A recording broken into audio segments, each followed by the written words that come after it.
Une production des studios Bass.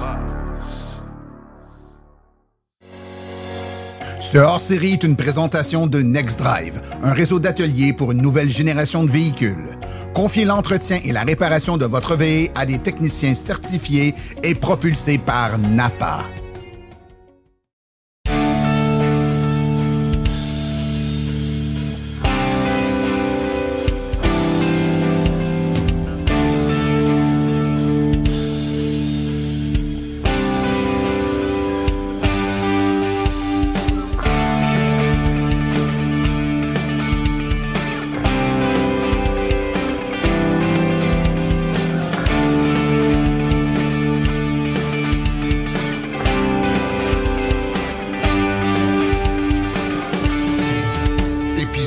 Hors-série. Bienvenue à ce hors-série de Silence on roule, hors-série, je vous le rappelle, qui a pour but de traiter de sujets en toute liberté, avec un peu plus de flexibilité que dans le format normal de Silence on roule. Donc, on peut se permettre de prendre des sujets puis de les traiter un peu plus à fond. Et aujourd'hui, on a un sujet qui se prête bien donc à prendre le temps de l'analyser comme il faut. Et pour le faire, j'ai avec moi mon ami Daniel Breton. Bonjour, Daniel. Bonjour, Martin. On se souhaite la bonne année. On est encore dans les délais où on peut le faire. On est encore dans les délais où on peut le faire et on peut dire que l'année a commencé sur les chapeaux de roue. Oui. Puis avant qu'on se lance dans notre sujet principal, au moment où on enregistre ce podcast, on vient d'apprendre, en fait, on s'en doutait, mais on vient de confirmer là, le départ de Justin Trudeau. Ouais. Toi qui œuvres beaucoup au niveau fédéral avec tes fonctions en Mobilité électrique Canada, outre de la peine que certaines peuvent avoir de voir partir Justin ou de la joie, tout dépendant de nos allégeances, qu'est-ce que ça implique pour l'industrie de voir partir Justin Trudeau comme ça? Je dirais un élément d'incertitude supplémentaire. C'est-à-dire que sous le gouvernement de Justin Trudeau, il y a beaucoup de politiques, de programmes qui ont été lancés depuis particulièrement à peu près 4 ans. Que ce soit les rabais pour les voitures neuves, les rabais pour les camions, les infrastructures de recharge, la réglementation, les initiatives de soutien financier à des projets d'usines de batteries, de véhicules, etc. Donc, ça a fait une réelle différence que le gouvernement fédéral a fait depuis 2020 à peu près. Donc, une fois qu'on sait ça, ben là, on ne sait pas qui va être le prochain chef ou la prochaine chef du gouvernement libéral. On s'attend à ce qu'on soit en élection au printemps. Mais d'ici là, il y a beaucoup de gens qui disent, bon, ben là, les programmes actuels, comment ça va se passer? Est-ce que les fonds qui ont déjà été alloués, on va pouvoir les identifier puis les mettre pour l'installation de bornes supplémentaires, par exemple, dans les prochains mois. Donc ça, pour ajouter à l'élément d'incertitude qu'il y a au sud de la frontière, l'ajout d'éléments d'incertitude au nord de la frontière d'ici les 2-3 prochains mois, plus l'élection prochaine, plus la potentielle élection d'un gouvernement de conservateur avec Pierre Poilievre, ça fait en sorte que les gens se posent beaucoup de questions. Ouais. Puis donc, Daniel, si je comprends bien, on se doute fort bien que si aux prochaines élections, puis je dis si en même temps, quand on regarde des sondages, on peut avoir une petite idée de ce qui s'en vient, même si rien n'est coulé dans le béton, là. Le fait d'avoir un changement au gouvernement va emmener son lot de bouleversements puis de changements. Oui. Mais même avant ça, le fait que le chef parte, ça peut créer aussi des changements qui n'auraient pas été là s'il était resté en place. On va prendre un scénario. Disons qu'on a un nouveau chef ou une nouvelle chef qui dit, nous, là, on veut faire preuve de rigueur budgétaire. Et donc, on va couper dans les budgets et ils vont présenter ça au printemps et que, on ne sait pas, disons que le NPD dit, ben finalement, c'est pas si pire. Puis on les garde. Donc, ça veut dire que dans les mois qui vont suivre, jusqu'à l'élection de l'automne, on pourrait se retrouver avec des programmes coupés dans toutes sortes de départements, de toutes sortes de ministères. OK. On ne sait pas. T'sais? Mais, tu sais, comme Justin Trudeau a été connu pour beaucoup de choses, mais certainement pas la rigueur budgétaire. Ben, un nouveau chef pourrait dire, ben nous, ça va être notre cheval de bataille pour dire, on est capable de se séparer puis de montrer que c'est un nouveau gouvernement, puis que là, eux autres... Fait qu'il y a tout ça là qui, pour le moment, flotte dans les airs. Tu sais, j'imagine, mettons que Mark Carney c'est un banquier, lui devient chef du Parti libéral, il pourrait dire, ben nous, on va faire les choses différemment parce qu'on veut se démarquer. Donc, il y a tout ça là, qui fait que ces temps-ci, il y a beaucoup de questions qu'on se pose et ça rend les gens de l'industrie un peu nerveux. Je peux comprendre. Mais quand cela ne tienne, et on le sait que là, je devrais même dire, les prochaines années vont quand même permettre à l'industrie et à l'électrification d'avancer, mais avec un vent de face probablement plus grand que ce qu'on a vécu dans les dernières années. N'en demeure pas moins qu'on a des objectifs, on a tout un secteur économique qui est en marche, qui est en branle et qui veut que ça fonctionne. Bien sûr, il y aura du vent, puis il faudra peut-être avancer plus fort, puis il y aura des embûches, puis il y a peut-être des choses qui se feront pas à vitesse qu'on voulait, mais on s'en va dans cette direction-là. Et quand on prend une image, quand on prend une photo, là, aujourd'hui, là, tout début d'année 2025, et qu'on regarde l'état, particulièrement au Québec, si on regarde ici au Québec, comment on se situe en termes d'avancement de l'électrification des transports, on se rend compte que ça va bien. Ça va très bien. Il y a eu des bonnes mesures qui ont été mises en place et on a fait du chemin dans les 10 dernières années. À certains égards. À certains égards, évidemment. Tout n'est pas parfait. Parce que, tu sais, si on regarde ce qui se passe avec Lyon ces temps-ci, ce qui s'est passé avec Taiga, Nordvolt qui vit des moments difficiles, tu sais, il y a des bonnes et il y a de moins bonnes nouvelles au Québec comme au Canada. Oui, mais si on regarde particulièrement, Daniel, et c'est le sujet de notre discussion aujourd'hui, les ventes de véhicules électriques au Québec, donc l'accélération. Léger. Oui, c'est les véhicules légers, les voitures là, qui ont été subventionnées par le programme Rouler vert, là, que les gens, les bagnoles électriques que les gens ont à la maison, puis tout ça. On a eu beaucoup de choses qui se sont dites l'année passée, entre autres dans la dernière moitié, même dernier trimestre, où on nous disait ralentissement, alors que ce qu'on observait, c'était carrément le contraire. Puis on savait, on avait hâte que le Polaroid se prenne parce qu'on voyait bien que les ventes étaient en feu. Ça a super bien été. Et là, on s'est posé des questions. Et toi, Daniel, tu as écrit un texte il y a quelques temps, puis c'est d'où l'idée de se rencontrer aujourd'hui, où tu as dit non, mais il y a une belle accélération des ventes des véhicules électriques au Québec, puis il y a des raisons pour ça. Il y a des raisons très précises. Tu en as identifié 12. Oui, mine de rien. Mine de rien. Puis j'aimerais ça qu'on les regarde parce que, tu sais, en économie ou en business, on appellerait ça nos facteurs de succès. Hein? Ouais. Qu'est-ce qui a fait qu'on a réussi? Donc, on essaie d'identifier c'est quoi notre recette. C'est un autre pays, une autre juridiction veut bien faire. Ben, ces points-là, ces 12 points-là que tu as relevés, ben, c'est des choses qui nous ont permis d'aller plus loin. Donc, et ce que je trouve intéressant, c'est que ça démontre que non, ce n'est pas juste les subventions. Parce qu'il y a bien des gens qui disent, si c'était pas des subventions, il n'y a rien qui marcherait. Bien sûr, les subventions ont aidé, mais c'est loin d'être le seul facteur. Et je vais te donner un exemple parfait de ça. C'est depuis le 17 septembre, donc septembre, octobre, novembre, décembre, 4 mois, OK? Il n'y a plus de subventions éco-camionnage pour les pick-up électriques. Et malgré ça, on a vu des records de vente. Donc, ça ne veut pas dire que ça n'aidait pas quand il était là, mais il y a forcément d'autres choses qui viennent tirer. Parce qu'il y a de plus en plus de pick-up électriques sur la route qui n'ont pas eu droit à la subvention du gouvernement du Québec depuis le mois de septembre. Et on se rend compte que si ce n'était que des subventions, ben les gens arrêteraient d'acheter des pick-up électriques. Or, ce n'est pas le cas. Écoute, j'ai envie qu'on fasse le tour, Daniel, des 12 facteurs que tu as identifiés. Le premier, qui est un des facteurs, qui est tu as identifié ça, la baisse des rabais. Donc, le gouvernement qui a annoncé la fin, en fait, que le rabais passe de 5 000 à 4 000 au provincial. Ouais. Donc, la fin des rabais, c'est un facteur qui favorise, qui a aidé à favoriser, dans le sens que ça l'a accéléré. Les gens, voyant que ça pour baisser, ils se sont dépêchés, oui. Et ça, moi, ce que je trouve intéressant, c'est que, oui, la baisse prochaine des rabais a fait en sorte qu'il y a des gens qui ont décidé d'acheter leur véhicule électrique plus vite. Peut-être qu'ils l'auraient acheté en 2025 ou 2026, puis ils ont dit, ben là, c'est 3 000 de moins, donc on va en profiter pendant que c'est le plein rabais de 7 000. Donc, ça a joué. Cela dit, et comme je le dis très bien, ce qu'on voit, c'est que l'annonce du gouvernement du Québec a été faite en mars 2024, comme quoi les rabais étaient pour diminuer en janvier 2025. Ouais. Mais quand on regarde la courbe statistique que j'ai mise sur Facebook, cette courbe-là, c'est pas accentuée depuis l'annonce du gouvernement.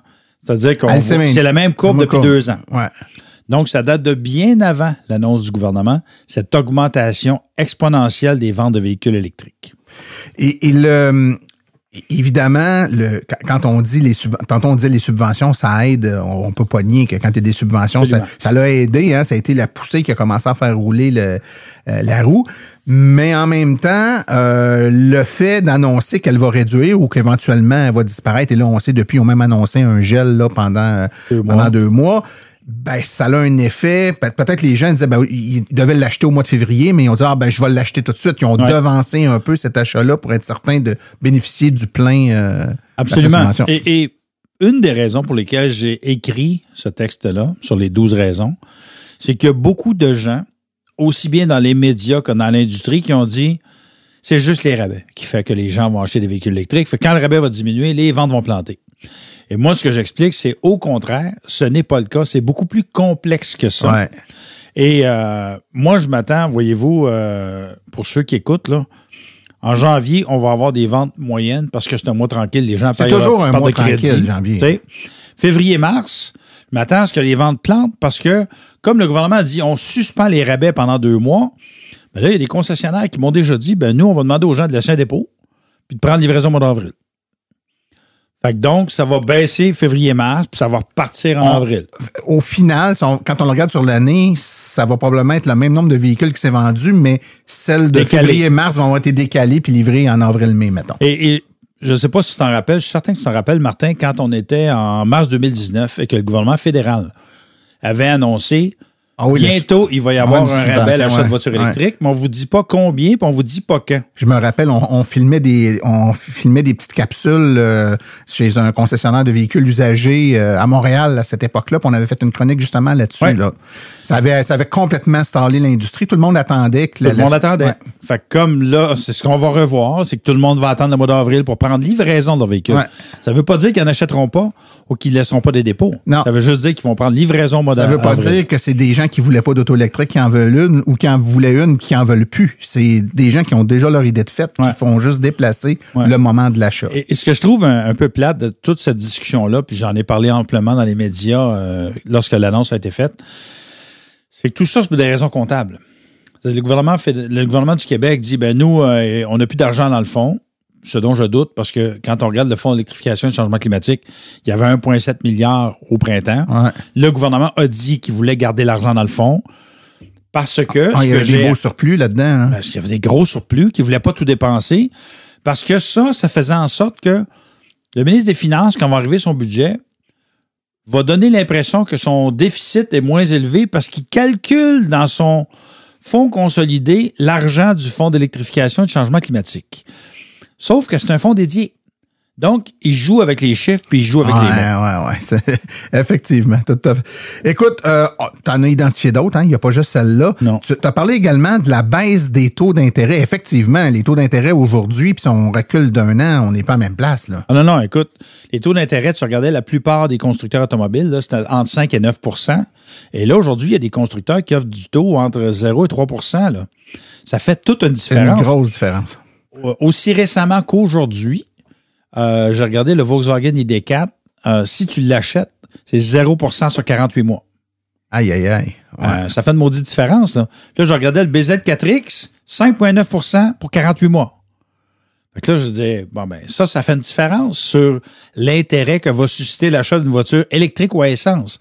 Mais on le voit là, que les taux d'intérêt chez plusieurs constructeurs, ils ont dit, nous autres, pour pousser la vente de véhicules électriques, on va baisser le taux d'intérêt de façon significative. Puis évidemment, Volkswagen, avec leur arrêt de vente depuis septembre, il faut qu'ils arrivent avec des incitatifs pour sortir des véhicules de la cour. C'est ça, tout à fait. Exactement. Daniel, est-ce que ça veut dire que pour un manufacturier donné qui vend de l'électrique et des véhicules à combustion, il va mettre un taux d'intérêt différent sur l'électrique pour favoriser l'électrique? Ah, mon Dieu, il met des taux différents par modèle. Tu sais, par exemple, je vais te donner un exemple. Tu vas avoir un véhicule à essence qui vient d'arriver. Là. Le nouveau modèle à essence, flambant neuf, nouvelle génération. Les taux, en général, vont toujours être plus élevés. Pour au bout de 2, 3, 4 ans, les taux d'intérêt pour le même véhicule vont baisser. OK. C'est quand même fascinant. Puis moi, je me rappelle de discussions que j'ai eues avec des membres de ma famille. Hein, tu es un peu comme ça. Tu parles avec des gens. Les gens connaissent nos allégeances, nous posent des questions. Pas tout. De quoi tu parles? Nous posent des questions sur les véhicules électriques. Puis ça arrivait souvent dans la discussion. une discussion du genre, ça m'intéresse, je commence à regarder ça, tel modèle me tente, mais tabarouette, les taux d'intérêt Absolument. à 8%, je regardais les paiements que ça me donne. Là, les gens étaient un peu, tu sais, ils regardaient le prix du véhicule, plus le taux d'intérêt, ça finit par être une rondelette de somme, là, à moins de payer ça cash, là, ça fait mal. Fait que quand on est capable d'avoir un 5-6% de moins d'intérêt ça fait une grosse sur des 40, et puis c'était pas le but du propos, mais on voyait beaucoup dernièrement des gens qui faisaient des locations, par exemple des achats financés sur 7 ans, sur 84 mois. Là, on est en train d'avoir 7 ans, 8 ans. Ouais, on est dans des autos qui sont aussi longues que des hypothèques. J'ai rien contre ça. Là. Je pense qu'il y a des gens qui... Imagine 8 ans à 7%. C'est incroyable. Écoute, dans quoi tu t'embarques, là, tu sais. Ouais. Je comprends que ça baisse les paiements, les mensualités, forcément, mais tu payes ta voiture 2 fois. 2 fois, exactement. Donc là, peut-être qu'avec des taux un peu plus bas, on est capable d'avoir aussi un financement sur 4 ans, 5 ans, une durée un peu plus raisonnable, ce qui va permettre là, de ne pas payer trop d'intérêt au final. Ouais. Un autre élément que tu as souligné, et celui-là, les gens l'oublient malheureusement parce qu'on fait des comparaisons boiteuses, puis ça me tue de voir que les gens sont pas capables de... Parce qu'on parle d'auto électrique, fait qu'ils regardent juste électrique, puis ils regardent plus le véhicule à essence à côté. La hausse du prix des véhicules à essence...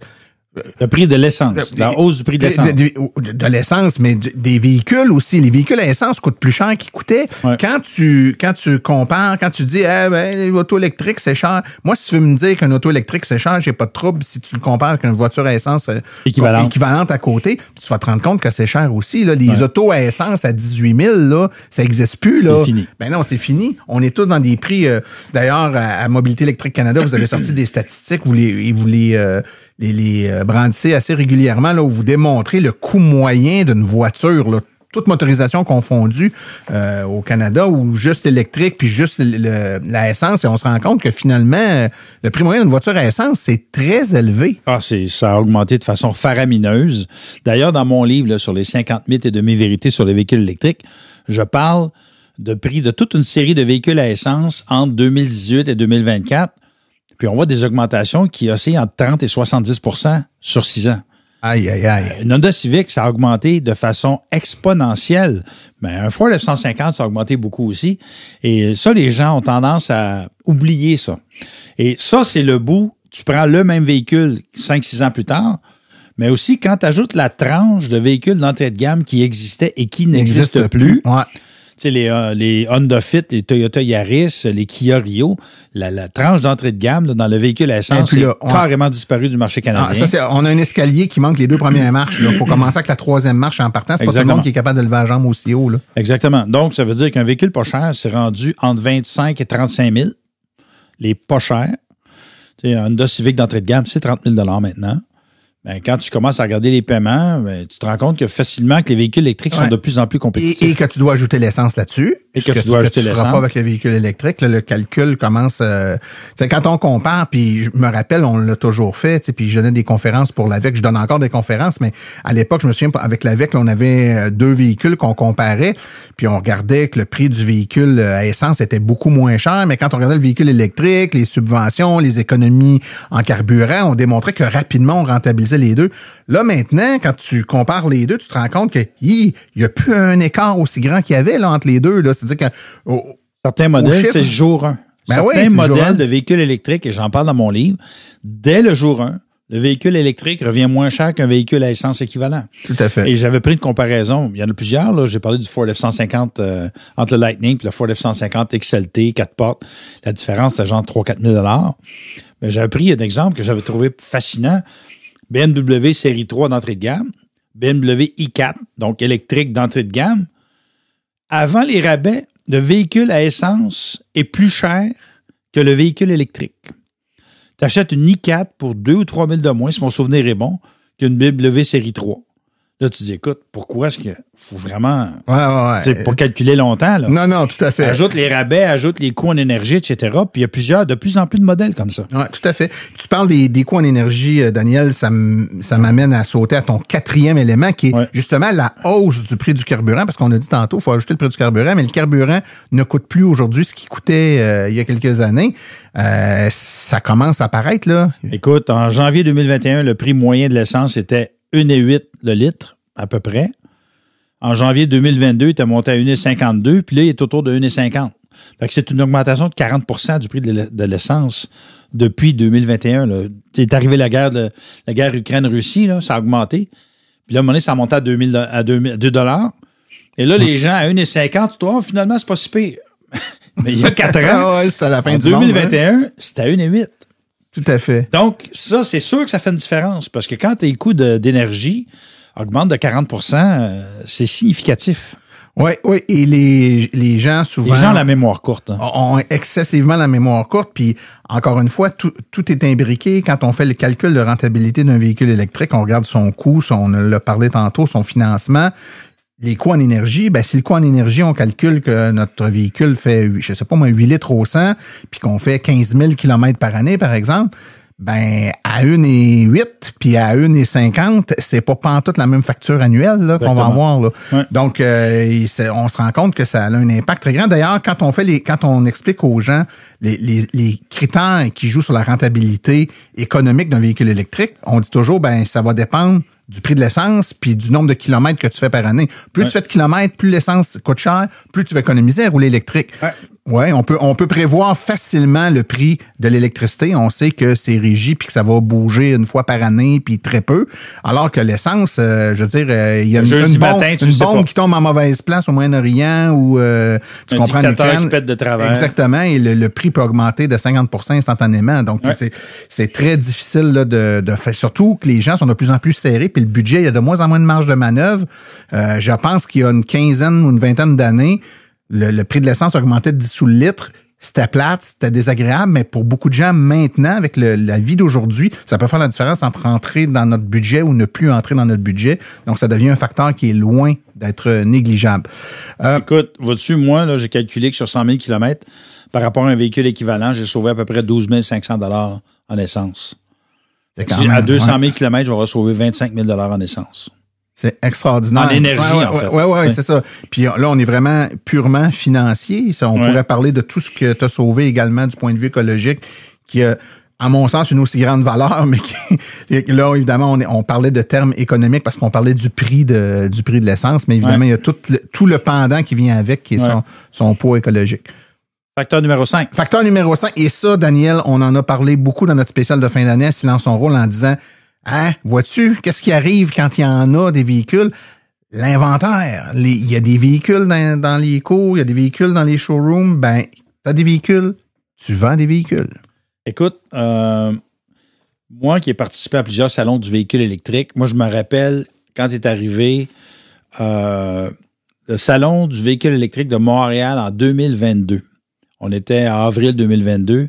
Et là, le prix de l'essence était monté à 2 litres. Et les gens étaient devenus littéralement fous. Ils disaient, écoute, ça me prend un véhicule électrique, ça coûte cher, puis tout ça. Et là, ils entraient dans les différents kiosques des différents constructeurs et concessionnaires, puis ils se faisaient dire 3 mois, 6 mois, 1 an, 2 ans d'attente. Et là, ça a éteint beaucoup de monde. Ah oui, tout à fait. Puis ça a duré un bon 2 ans, ça. Pendant un bon 2 ans, les gens disaient, pourquoi j'irai au salon? Pourquoi j'essaierai un véhicule électrique? Il n'y en a pas. Ouais. Et là, ben, depuis quelques mois, disons depuis à peu près 1 an, il commence à y avoir de l'inventaire chez les concessionnaires et les gens peuvent entrer chez un concessionnaire et ressortir avec le véhicule 24 heures plus tard, des fois même 12 heures plus tard. Ça fait une grosse différence. Ouais. Puis, tu sais, je sais pas si tu as vu la vidéo, très mal enregistrée d'ailleurs, que j'ai fait avec Guy Lucier. Oui. Qui racontait qu'après le salon du véhicule électrique de Saint-Hyacinthe cet automne, il est arrivé le lundi à sa concession et pour la première fois de sa vie, ça fait 50 ans qu'il est dans l'automobile, il y avait une file de gens qui attendaient pour venir acheter un véhicule électrique, qui a battu un record de vente de véhicules électriques qui datait de 1986, donc presque 40 ans. Puis il a dit, écoute, on avait tellement de demandes parce qu'on avait de l'inventaire que notre problème, c'était pas des ventes. C'était des livrés. C'était des livrés parce qu'on n'avait pas assez de staff. Il commence à vivre le problème que Tesla a depuis un certain temps. Hein? Absolument. C'est ça. Donc, effectivement, et c'est des beaux problèmes. Il faut se dire que quand on a aussi un véhicule à essence en location, par exemple, et que notre location tire à sa fin, dans 2, 3 mois, 4 mois, et qu'on commence à magasiner, et que les véhicules qui nous intéressent dans l'électrique, on se fait dire 18 mois, 24 mois, ben, on est obligé d'aller vers d'autres choses parce qu'on sait que notre location va terminer et il y a beaucoup de gens qui n'ont pas pris le véhicule qu'ils voulaient parce qu'il n'était pas disponible. S'il avait été disponible, il l'aurait pris. Il n'y a pas que ça. Si tu arrives chez un concessionnaire et que le gars dit « je veux acheter tel modèle électrique » et qu'il n'y en a pas en inventaire et que c'est 12 à 18 mois, le vendeur, lui, pour la plupart du temps, il va être payé à la livraison du véhicule. Ouais. Lui, il va inciter à prendre un véhicule qui est en inventaire, même si celui-ci est à essence. Tout à fait, tout à fait. Et ça, on avait fait une émission là-dessus il y a peut-être 2 ou 3 ans là, où je tentais d'expliquer pourquoi il y avait tant de vendeurs qui poussaient vers des véhicules à essence. Et la raison qui nous a été donnée, c'est très clair, c'est le roulement est tellement grand chez les vendeurs que s'il devient un véhicule électrique, il y a des bonnes chances qu'il ne travaille même plus là la journée que tu vas venir le chercher, donc il ne fera pas sa commission. Ouais. Il va te vendre un qui est là, puis il va faire sa commission maintenant. Et c'est humain. Et c'est humain, effectivement, il faut le comprendre. Donc, un autre des points que tu amènes, Daniel, c'est plus de choix de modèles. Il y a plus de diversité. Donc, les gens qui ont des goûts peut-être un peu plus nichés ou qui sont très... on va dire, picky sur le type de véhicule qu'ils veulent, ben là, ils peuvent pas dire, il n'y en a pas de tel style, il y en a, commence à en avoir pour tous les goûts et il y a beaucoup de modèles différents. Ouais, sauf les véhicules d'entrée de gamme. Sauf les véhicules d'entrée de gamme, tout à fait. Les véhicules d'entrée de gamme sont disparus de la carte. On s'attend à ce qu'ils reviennent en 2025 avec la Bolt, avec des produits Hyundai, Kia, Tesla peut-être, Volkswagen.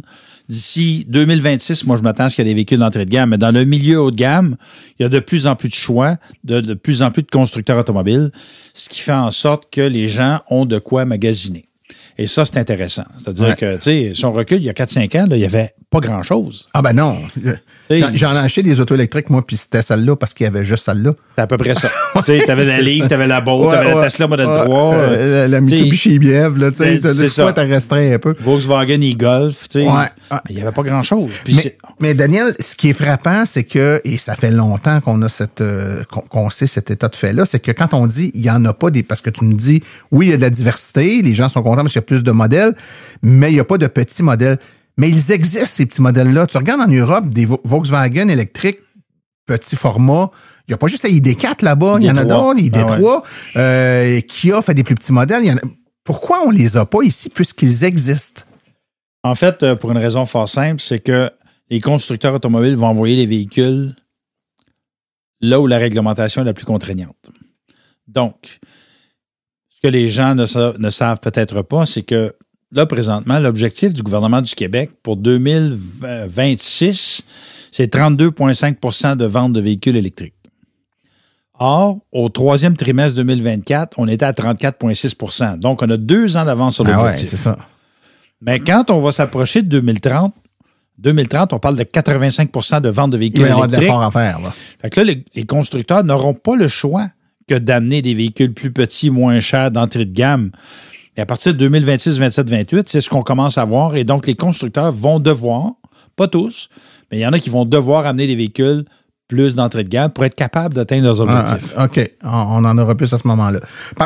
J'ai envie qu'on passe à l'autre point, ton 7e point, qui est la normalisation des véhicules électriques. On n'est plus un extraterrestre, là. Exactement. Donc là, les gens qui sont un peu plus timides, là, et tu le sais, t'es passé par là, on fait partie de ceux qui, il y a, moi, dans mon cas, 14 ans, là, avec une voiture toute électrique, j'étais pas capable d'aller faire mon épicerie, j'étais pas capable d'aller au restaurant sans sortir du restaurant puis passer 45 minutes à parler avec des gens autour de ma voiture parce qu'il y avait un attroupement. Ma blonde était rendue à dire, on va prendre notre auto, ça n'a pas de sens, on n'est plus capable de... On était des bêtes de cirque. Il faut dire aussi que les premières voitures électriques étaient toutes, je te dirais, un design caractéristique de l'électrique. Tu voyais certains, tu dis, hey, ça donne un nouveau modèle de véhicule électrique. Tu sais, ça a tendance à être un peu extraterrestre. De plus en plus, on est dans véhicules normaux qui ont l'air d'une voiture comme on a toujours vu. Équivalent, on le sait pas si c'est électrique ou pas électrique, si on connaît pas ça. Et il y en a partout. T'es plus le premier. Sur ta rue, il y en a plein. T'es plus une bête de cirque. Alors, écoute, il y a quelques années, Martin, là, je pense qu'on connaissait tous les propriétaires de véhicules électriques par leur petit nom, toi et moi. Ce n'est plus le cas. Oui. Tu comprends?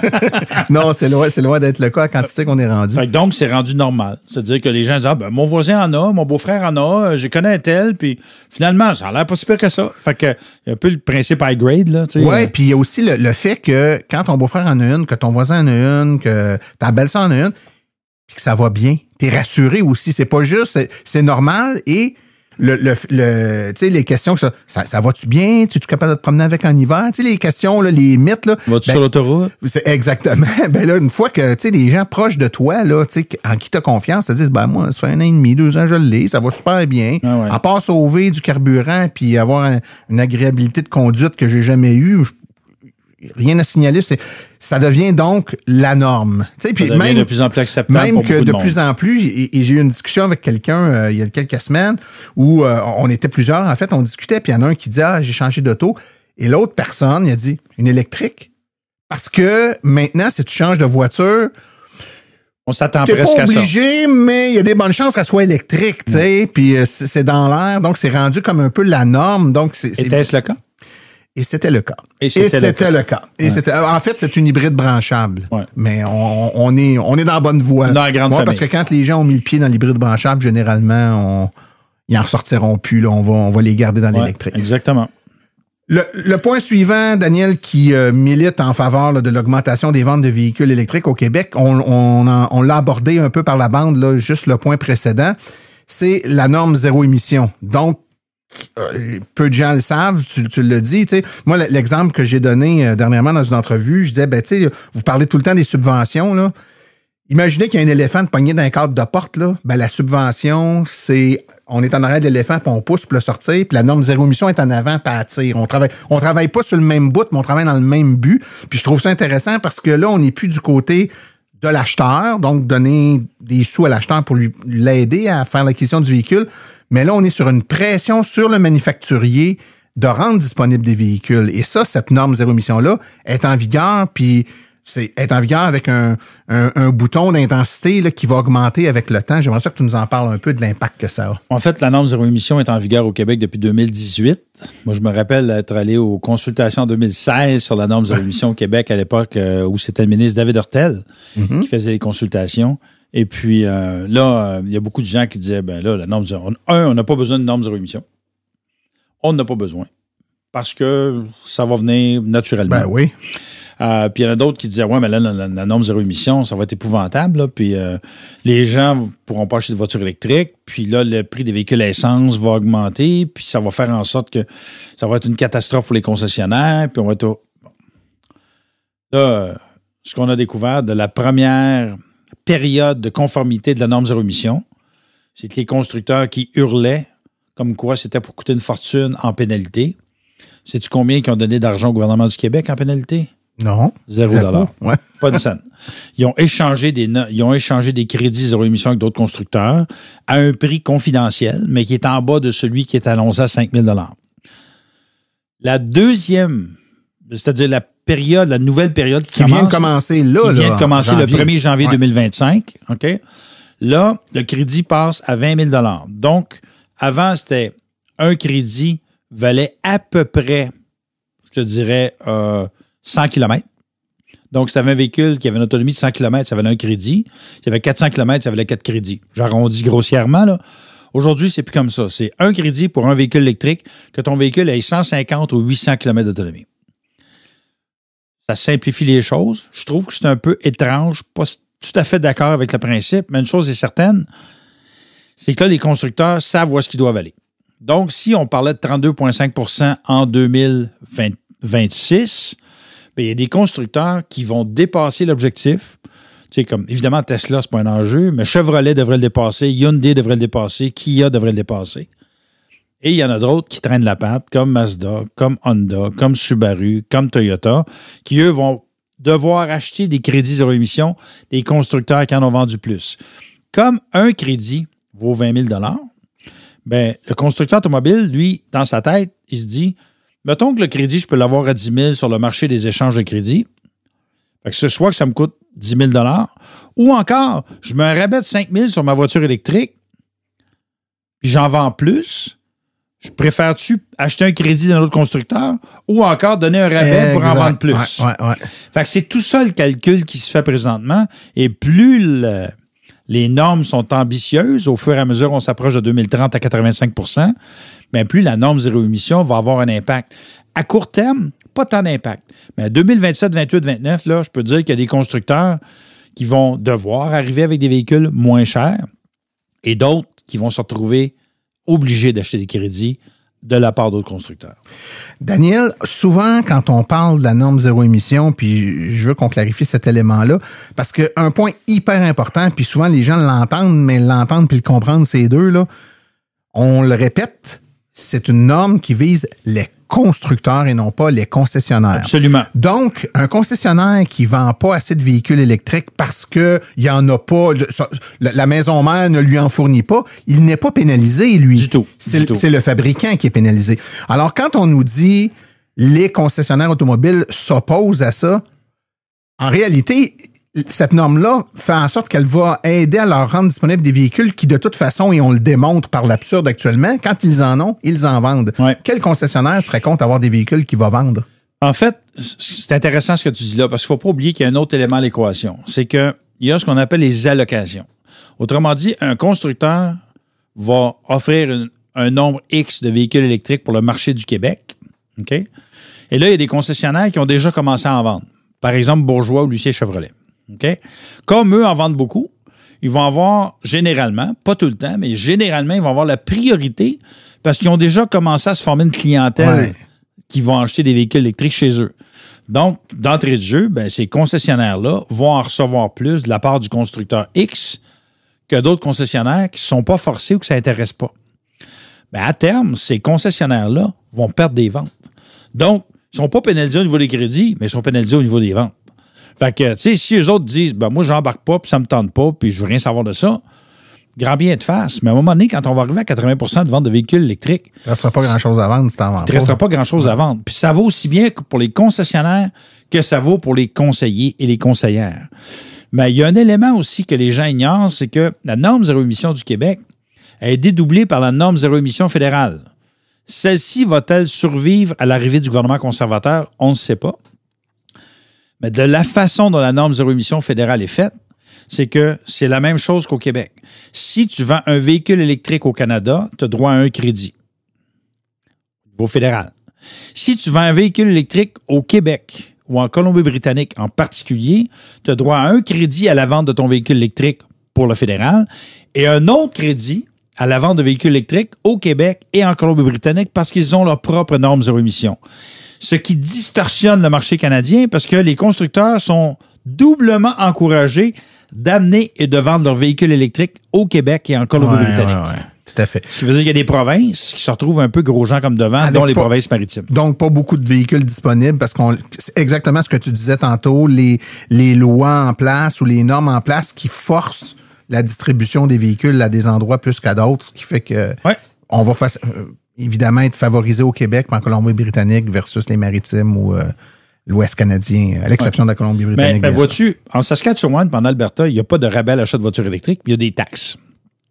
En Alberta, il y a une taxe de 200 $ depuis le 1er janvier.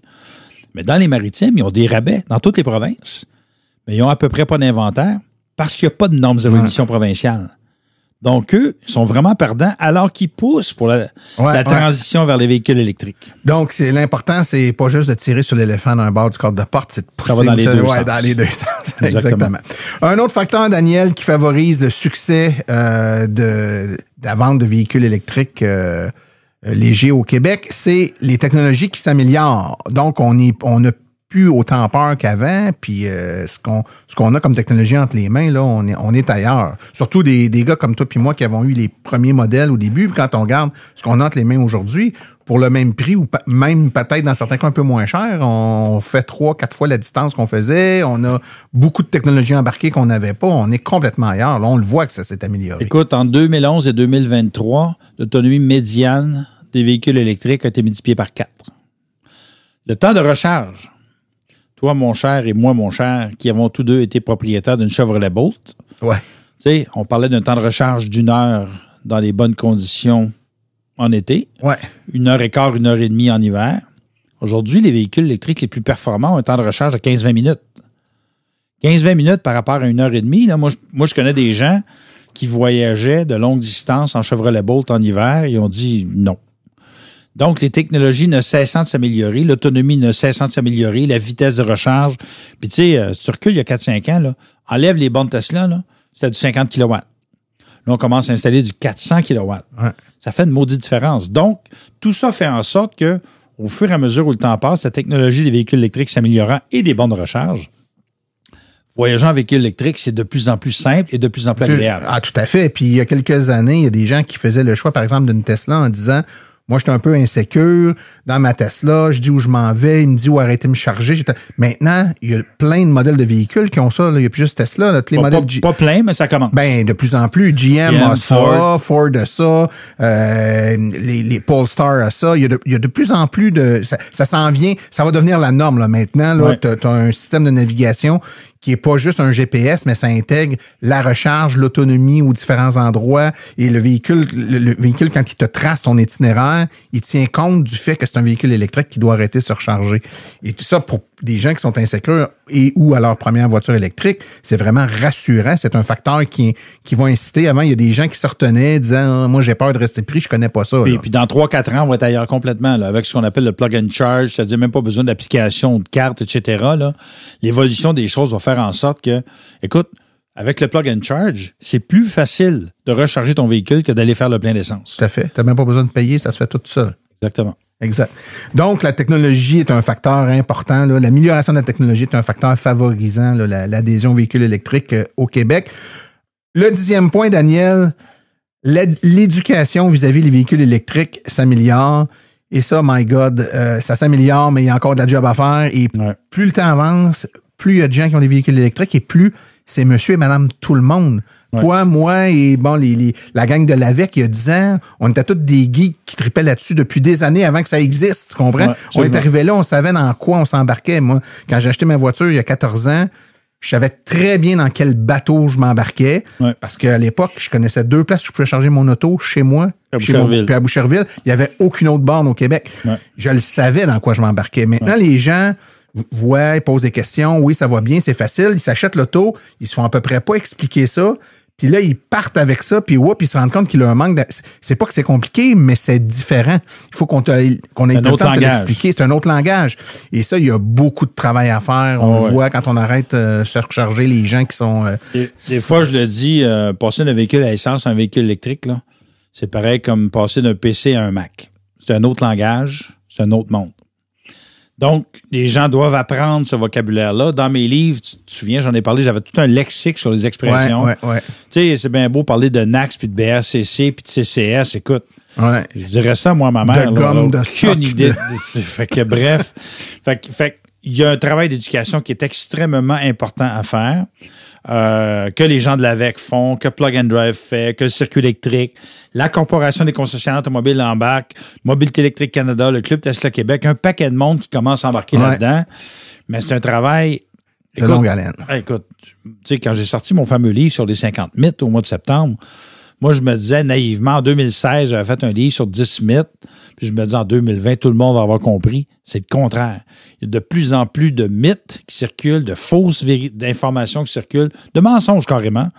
Donc, le travail d'éducation devient de plus en plus important, de plus en plus central dans la conversation.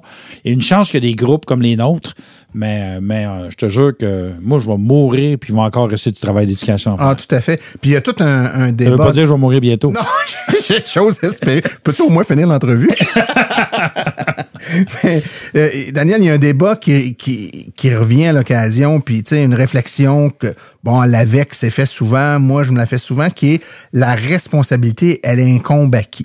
C'est-à-dire que le concessionnaire automobile qui vend un véhicule, il y en a un qui m'a déjà répondu ça. Moi, quand je vends une auto, là, je donne pas un cours au gars comment aller faire le plein. Là. Moi, je prends pour acquis qui est capable d'aller faire le plein. Donc, ils prennent le même réflexe avec la voiture électrique. La personne part. Et c'est une erreur. Exactement. Mais c'est pas juste comme, tu sais, il y a plein d'informations données quand on achète une voiture électrique. Il y a beaucoup de technologies, on l'a dit tantôt.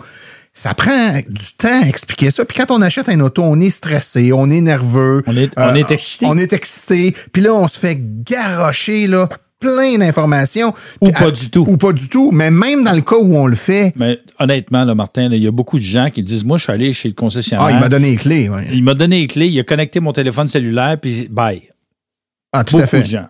Mais écoute, il y a des bons concessionnaires là, qu'on connaît tous les deux qui ont engagé des gens dont l'unique travail est d'expliquer les voitures lors de la prise de possession. Ces gens-là, parce que le vendeur, il n'y arrive pas, il y a juste trop de véhicules. Ouais. Donc, il y a des gens qui sont là pour prendre le temps de te l'expliquer. Ouais. Mais même là, même quand ils le font, c'est beaucoup d'informations. C'est beaucoup Puis les gens d'informations. lisent pas, ils liront pas le manuel. Puis le manuel va parler de comment aller changer tel paramètre dans le véhicule, mais t'expliquera pas c'est quoi les bonnes règles d'éthique quand on va à une borne de recharge. Il t'expliquera pas un paquet de trucs que d'un réseau à l'autre, ça fonctionne pas pareil. Exactement. D'où l'importance, on parlait tantôt de l'AVEC, d'être membre d'une association de véhicules électriques, d'écouter des bons podcasts comme celui que vous écoutez actuellement ou toute autre source d'information. Sauf que la plupart des gens qui n'ont pas de voiture électrique connaissent pas ton podcast. Exact, tout à fait. Ouais, c'est une bonne chose quand je vends de la publicité, mais c'est une moins bonne chose pour l'éducation.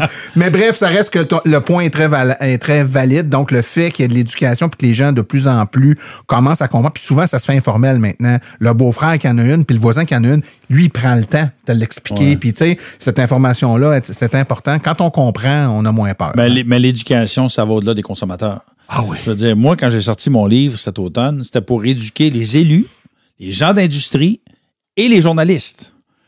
Parce que Dieu sait que des articles merdiques dans les médias francophones et anglophones au Canada sur les véhicules électriques, j'en ai vu plus que ma part.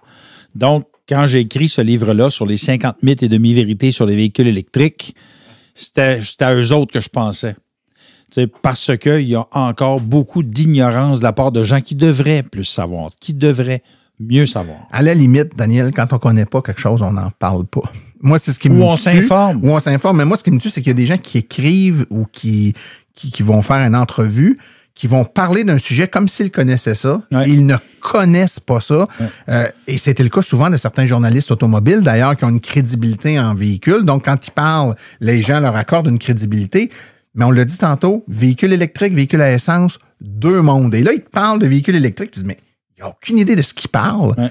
Puis pourtant, ça fait 25 ans qu'il parle d'auto, lui. Là, ouais. Ben oui, il connaissait les autos à gaz, mais les autos électriques, je regrette, il ne connaît pas ça. Quand il t'explique que c'est difficile de vivre avec une auto électrique parce que c'est tout le temps arrêté en train de te charger, parce qu'il n'y a pas de borne chez eux, mais ça fait 20 ans qu'ils testent des autos électriques, il y a un problème, là. Il y a quelque chose que tu n'as pas compris. Je veux dire, si tu ne charges pas, c'est sûr que si tu t'alimentes, tu sais, si je t'enlève toutes les stations à essence au Québec, moi, puis je t'en mets 3 dans tout le Québec, puis je te fais rouler, puis si tu le fun de rouler avec une auto à essence, ben non, c'est pas le. Ben c'est ça. On charge à la maison. Mais ça, c'est l'attraction médiatique. Tu sais, moi, il n'y a jamais personne qui m'a appelé dans les médias, que ce soit Radio-Canada, LCN, etc., pour dire « Hey, Daniel Breton, on aimerait ça que tu commentes NASCAR. » Et si on m'appelait, je dirais, je connais rien là-dedans.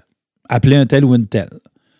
Tu sais, ce serait bien qu'il y ait des journalistes automobiles qui aient l'humilité de dire, c'est pas ma spécialité, laissez ça à ceux qui savent. Mais d'avoir du temps d'antenne, c'est bien vu. Donc, c'est ça le dilemme pour plusieurs journalistes automobiles.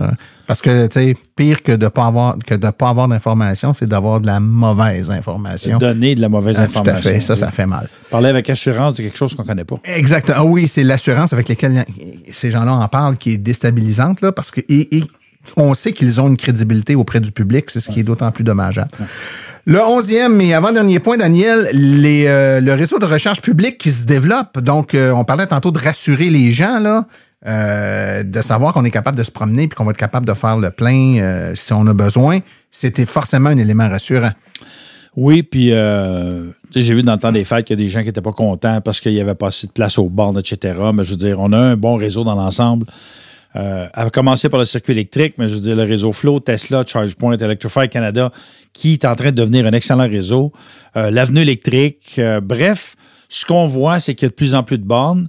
C'est en train, ça. Mais encore là, il y a un travail d'éducation. Ouais.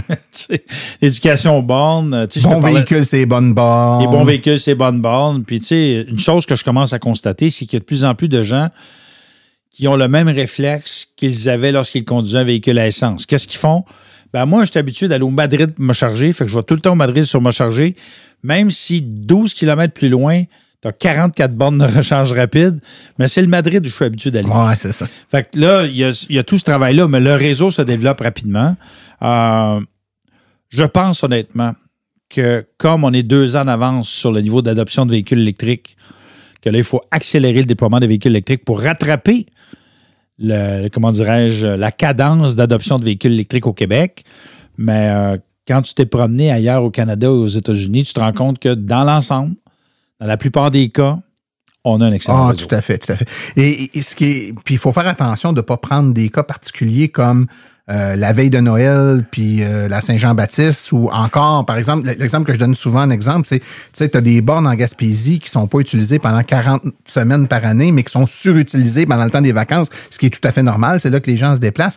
Et je parlais de ça au spécial de fin d'année, puis j'ai un de mes chroniqueurs qui disait, mais tu sais, Martin, là, t'entends jamais dire, il y a un problème avec la Gaspésie, il y a pas assez de restaurants. Il dit, pourtant, moi, quand j'y vais dans les vacances de construction, jamais capable de réserver, c'est toujours plein.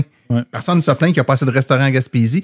C'est normal que tu peux pas créer des restaurants qui vont fonctionner uniquement pendant 1 mois et demi puis qu'il n'y aura pas d'enchanage le reste de l'année. Fait que maintenant, aussi, il y a un dosage puis tout ça bouge. C'est-à-dire que autant que le touriste peut bouger d'une année à l'autre, quoique c'est un peu plus stable que les véhicules électriques, c'est en explosion, le nombre. Ça bouge constamment et le circuit électrique en met, des réseaux privés commencent à en mettre, mais là, effectivement, ça s'accélère et il faut que ça continue et que ça s'accélère de plus en plus pour être capable de suivre cette cadence-là. Quoi qu'il en soit, comme on dit, hein, quand on se compare, on se console. Quand on sort un peu du Québec, les gens se rendent compte qu'effectivement, si tout n'est pas parfait ici, c'est encore plus imparfait. Moi, je veux dire une chose qui va considérablement changer la donne, même hors du Québec. C'est là la transition vers le réseau NACS. L'accès au Supercharger pour plusieurs constructeurs automobiles qui ne sont pas des Tesla. Donc, ça va faire en sorte que voyager en véhicule qui n'est pas un Tesla aux États-Unis, ça va considérablement rendre les choses plus faciles. Effectivement. Le dernier, non le moindre, Daniel, de tes 12 facteurs qui ont un impact sur le succès de la vente de véhicules électriques au Québec, et c'est loin d'être négligeable, c'est que c'est des véhicules vachement plaisants à conduire. Oui. Et il y a certains qui vont dire ça fait pas assez de bruit à mon goût. Non, mais je veux dire, il y a des gens pour qui c'est ça. Ouais. Tu sais, je sais pas si tu as essayé la Hyundai Ioniq 5N, qui est un véhicule de performance avec lequel tu peux mettre un bruit de véhicule à essence ou bien d'avion réaction, etc. Il n'y a pas un Dodge aussi, le Charger EV? Oui, que tu peux mettre des...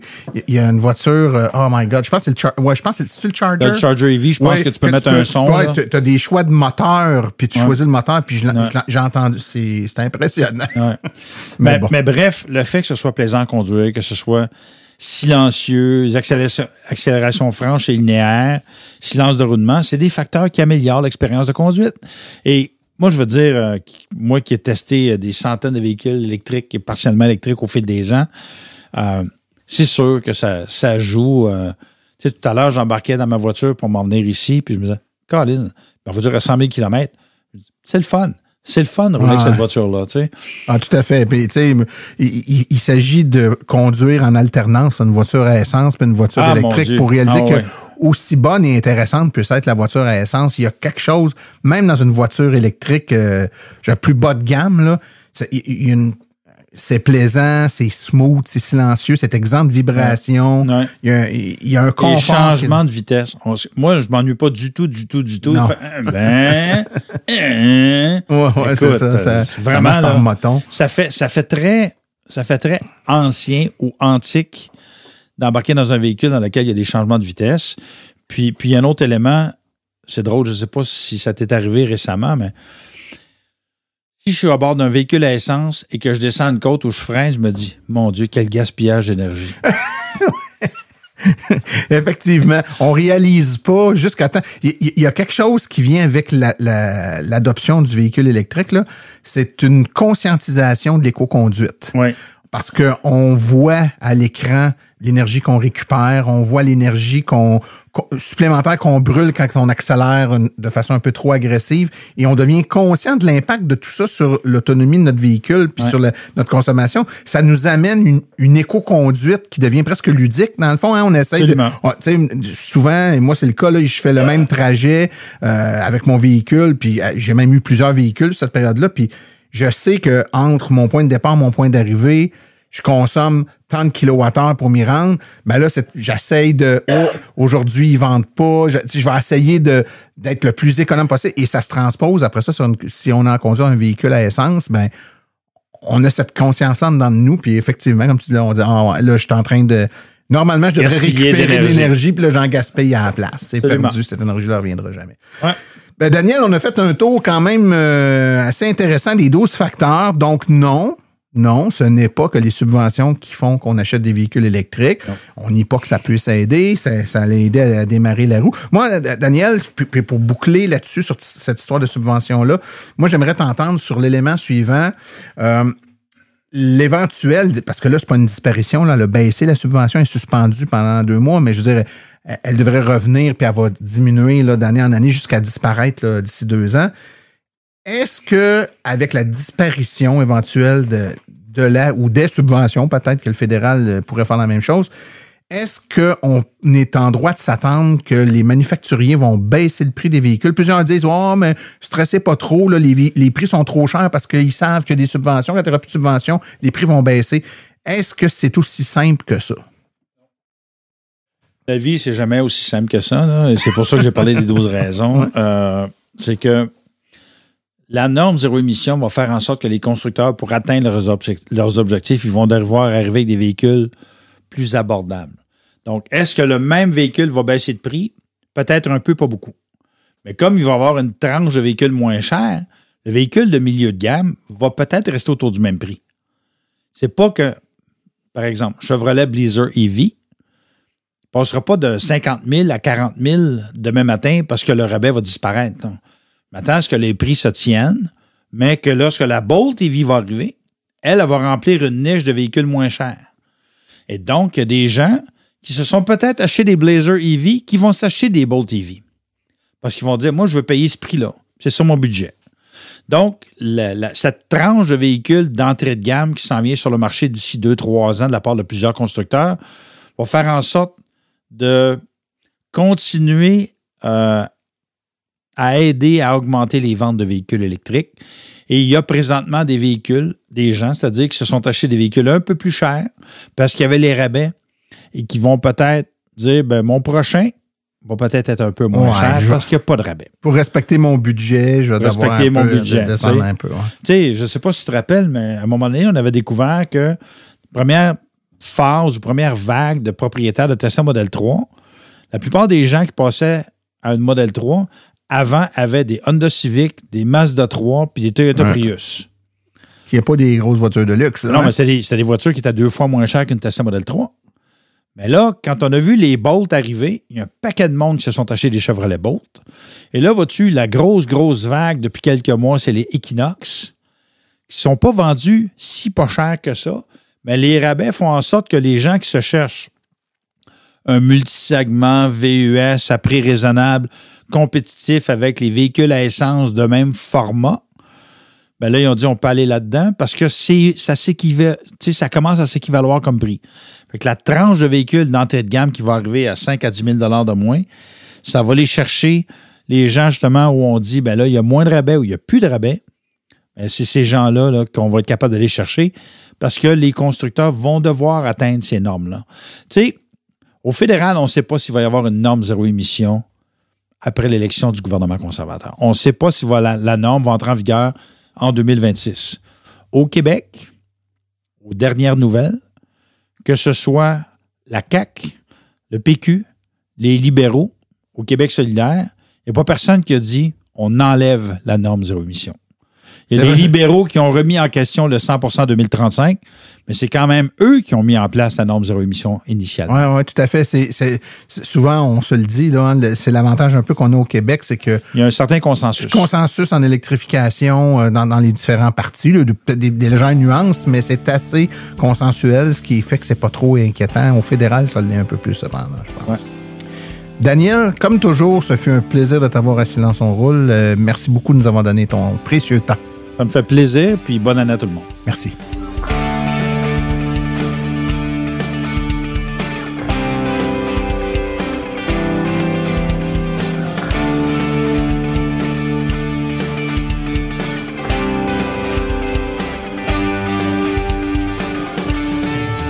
Épisode hors série.